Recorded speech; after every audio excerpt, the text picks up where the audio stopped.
Commissioner General of the GRA, Mr. Godfrey Stacia, comments are coming at a time when the International Monetary Fund is urging Guyana to rewrite its tax laws to ensure that the state receives greater proceeds from its crude. The GRA is also currently preparing staff for its soon-to-be-created oil and gas unit, but the focus now of the authority is to scrutinize the books of the oil company to ensure that Guyana gets its fair share of taxes from the company. We've already notified Exxon of our intention to commence certain audits, and that is exactly where we are. As to the approach that we will take, it will be varying approaches.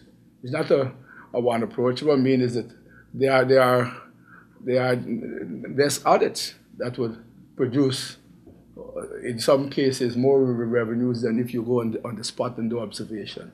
The GRA head said that as the need arises, the audits will be conducted.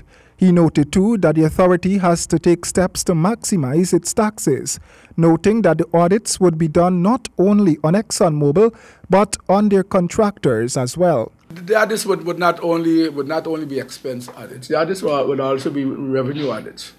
There would also be asset-based audits. So I mean, you could find it in different ways, and it would also be as per well audits. Well, I mean, you've been talking about ring fencing and to avoid ring fencing, whereby you're shifting expenses from one well to the next and all these other things.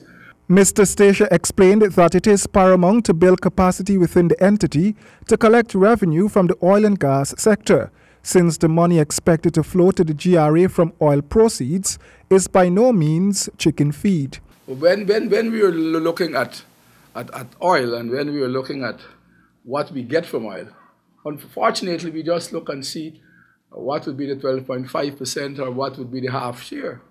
We don't even look and see what we're going to, the taxes that we're going to get from the contractors. We don't look at the economic activity that we're going to get from midstream activities and all these things.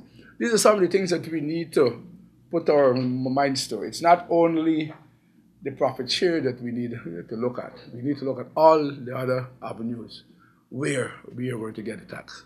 Guyana's annual tax collection could reach a record-breaking $1 billion in 2021 when ExxonMobil taxes are combined with the Guyanese taxpayers.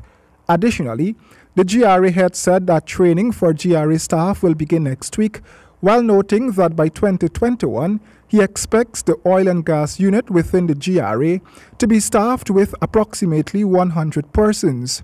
Staffers will be trained both in Guyana and abroad to deal with oil and gas tax matters. Roy and James, HGP Nightly News.